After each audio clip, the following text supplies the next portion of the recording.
Ini peluang yang luar biasa, karena kalau misalnya Nestle, Unilever, P&G, misalnya mau net zero scope 3, artinya dia harus membereskan semua supply dia. Nah, ini yang saya bilang peluang bagi dunia kehutanan Indonesia.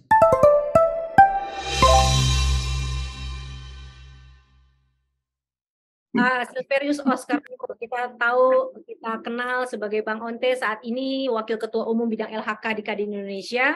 Sebelumnya banyak sekali pastinya experience beliau ya, dari mulai Swep Foundation for Social Entrepreneurship, Presiden Lapak Society, Fellow Ashoka, Awardee di Skoll Foundation, dan Young Global Leader World Economic Forum, sampai saat ini, dan pasti saat ini tetap bicara tentang lingkungan. Edukasinya tidak perlu dipertanyakan lagi, ujungnya saya lihat aja yang paling atas ya, Harvard Business School, Executive Education Certificate, Strategic Perspective on Non-Profit Management. Baik, Bang Onte, saya akan memberikan waktu 20 menit untuk presentasi, 3 menit sebelum selesai akan saya ingatkan. Layar dan waktu saya persilahkan. Silakan. Halo, ini kedengaran nggak suaranya? Kedengaran Bang, aman. Silakan dilanjut. Baik teman-teman, saya pertama-tama terima kasih ya Mas Vito dan teman-teman Social Investment ya. Mas Jalal juga terima kasih sudah diundang di forum ini. Teman-teman yang lain, Bapak Ibu sekalian, ya tadi diperkenalkan nama saya Onte, saya sekarang Wakil Ketua Umum Kadin Bidang Lingkungan Hidup dan Kehutanan. Memang saya ini di Kadin latar belakangnya agak beda, karena ya itu tadi Pak, pas Pak Arsyad Rashid, Ketua Umum Kadin yang baru dipilih jadi ketua, beliau itu tagline-nya inklusif dan kolaboratif. Nah sekarang malah ditambah satu, inklusif, kolaboratif, dan progresif. Nah inclusivity, salah satu bukti paling nyata adalah saya. Jadi saya ini latar belakangnya social entrepreneur, NGO, sudah sejak lama, dan kemudian diminta untuk jadi Wakil Ketua Umum Bidang Lingkungan Hidup dan Kehutanan. Tapi saya kira saya bersyukur Bapak Ibu sekalian bisa tergabung di Kadin, dan kemudian dengan pengalaman di NGOs dan kemudian belajar dari Bapak Ibu di Kadin ya, saya banyak belajar juga tentang bisnis dan lain-lain di sana.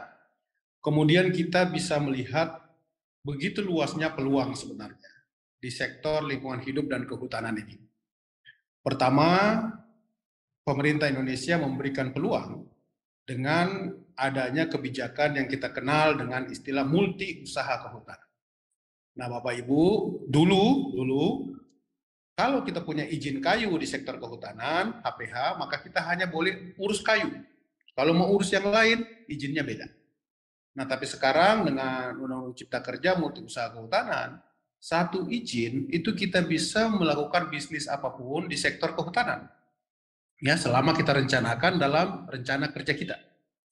Jadi misalnya sektor kehutanan bisa kelola air, environmental services air, karbon, hasil hutan bukan kayu, misalnya ya, atau rotan, atau yang lain-lain, itu bisa dikelola, kemudian kayu, oke, termasuk, dan juga agroforestry ya, agroforestry atau hal-hal lain.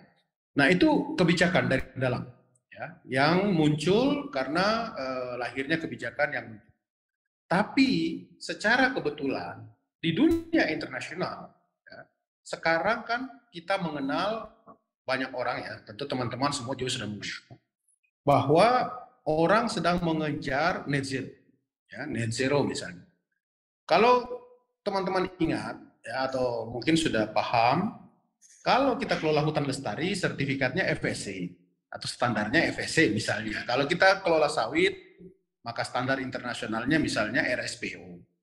Nah, di karbon, di net zero, kalau kita ingin net zero, juga ada standarnya. Standarnya itu dikenal dengan sebutan SBTI. Ya. SBTI itu kepanjangan dari Science Based Target Initiative. Nah, perusahaan-perusahaan yang mau net zero, memakai standar SBTI, itu ada skop-skopnya, ya, ada langkah-langkahnya. Skop 1 misalnya ya, ada 3 skop. Skop 1 itu berarti saya komitmen untuk net zero pada lokasi yang bisa saya pengaruhi secara langsung.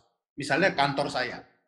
kantor saya nih, misalnya saya perusahaan A, saya komitmen akan SBTi skop 1 pada tahun 2025. Artinya, tahun 2025, yang saya bisa pengaruhi secara langsung, kantor saya dan semuanya, sudah harus net zero. Jadi kalau energinya saya ganti jadi energi berkelanjutan, pengolahan limbahnya saya ganti menjadi pengolahan limbah yang baik, semuanya di kantor saya, itu saya komitmen. SBTi skop 1. Kalau mau lebih berani lagi, perusahaan itu ya declare, saya mau memenuhi target saya SBTi skop 2. Ya, artinya lebih luas. Kalau skop 1 tadi saya bisa pengaruhi secara langsung, maka skop 2 ini saya berani untuk net zero pada hal yang saya tidak bisa pengaruhi langsung. Misalnya kantor saya tetap memakai listrik dari PLN. PLN-nya itu menggunakan listrik yang berbahan bakar batu bara misalnya. Tentu saya berkomitmen untuk membuat itu net zero, maka saya akan offset dan menghitung listrik yang saya pakai dari PLN. Misalnya gitu. Itu skop 2. Nah, kalau lebih mau berani lagi, dan ini tentu yang paling tinggi, ultimate, maka saya mendeklarasikan saya mau net zero dengan standar SBTi skop 3. Ya, skop 3 itu teman-teman, Bapak Ibu sekalian, termasuk semua supplier saya. Bahan baku yang saya pakai dari manapun harus net zero. Nah, ini yang terjadi di dunia internasional. Nah, apa dampaknya Bapak Ibu sekalian? Apa kaitannya antara peluang yang ada di dalam negeri dengan komitmen-komitmen ini? Nah, seperti yang kita ketahui, kalau saya berkomitmen skop 3 SBTi untuk net zero, artinya kan semua bahan baku saya itu harus net zero kan? Nah, anggaplah misalnya saya Nestle, saya membutuhkan kakao karena saya memproduksi coklat. Ya. Kalau Nestle berkomitmen bahwa saya akan skop 3 SBTi di tahun misalnya nanti dicek 2040. Artinya pada tahun 2040 bahkan suplai kakao yang saya pakai, misalnya dari petani di Gorontalo atau petani di Palu atau petani di Kendari, itu harus net zero. Ya, harus net zero dan masuk dalam supply chain saya. Nah, itu komitmen yang luar biasa, dan sekarang Bapak Ibu sekalian kalau tidak salah sudah lebih dari 2.200 sekitar itu perusahaan-perusahaan yang komitmen dengan SBTi ini. Ini peluang yang luar biasa karena kalau misalnya Nestle, Unilever, P&G misalnya mau skop 3, net zero skop 3, artinya dia harus membereskan semua supply dia. Nah, ini yang saya bilang peluang bagi dunia kehutanan Indonesia. Seperti kita ketahui dengan multi usaha kehutanan, maka kita bisa reforestasi dengan mengkombinasikan tanaman hutan dengan tanaman-tanaman yang dibutuhkan pasar. Kadin melakukan riset. Kalau kita fokus ke kakao dan kopi saja, itu nilai ekspornya sudah hampir sama dengan CPO.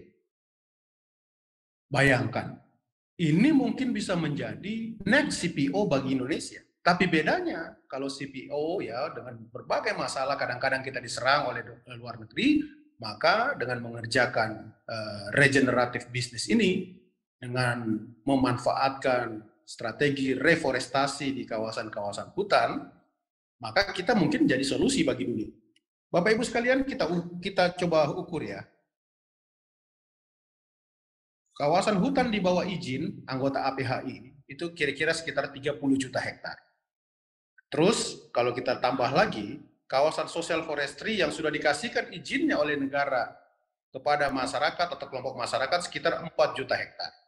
Jadi total ada sekitar 30 juta hektar ya under izin ya baik social forestry maupun PBPH. Anggaplah ya, dan ini mungkin risetnya juga begitu ya. 10% dari lahan-lahan itu sudah terdegradasi. Misalnya karena salah satu akibat sudah terdegradasi.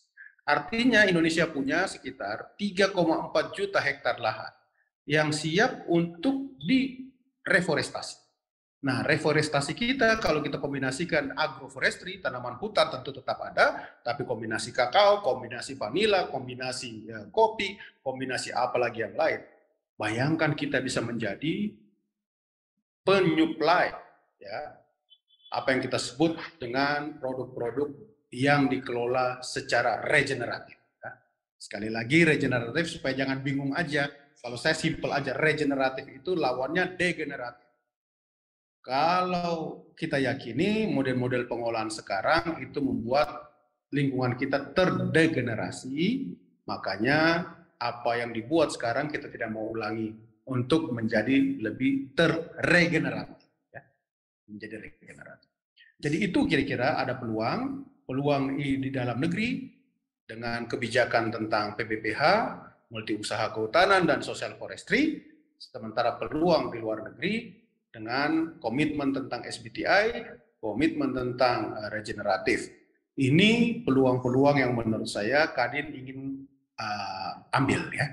Makanya di Kadin kita buat yang namanya Regenerative Forest Hub, di mana anggota Kadin atau siapapun bisa belajar sama-sama, ya, untuk memanfaatkan peluang-peluang. Saya kira itu pengantar dari saya. Kadin saya kira sangat ingin berpartisipasi dalam membangun bisnis regeneratif ini. Kita sudah memulai dengan partner anggota Kadin untuk memulai dengan perhutanan sosial di Boyolali. Jadi kita lihat sisi izinnya di teman-teman NGO sudah pasti hebat, dapat bersama masyarakat. Kadin mau masuk di sisi bisnisnya, supaya menguatkan izin-izin ini agar kita betul-betul bisa berproduksi dan memberikan kesejahteraan yang sebesar-besarnya bagi semua pihak, utamanya bagi masyarakat. Saya kira itu, moderator, untuk sementara mungkin nanti bisa jelas dalam diskusi.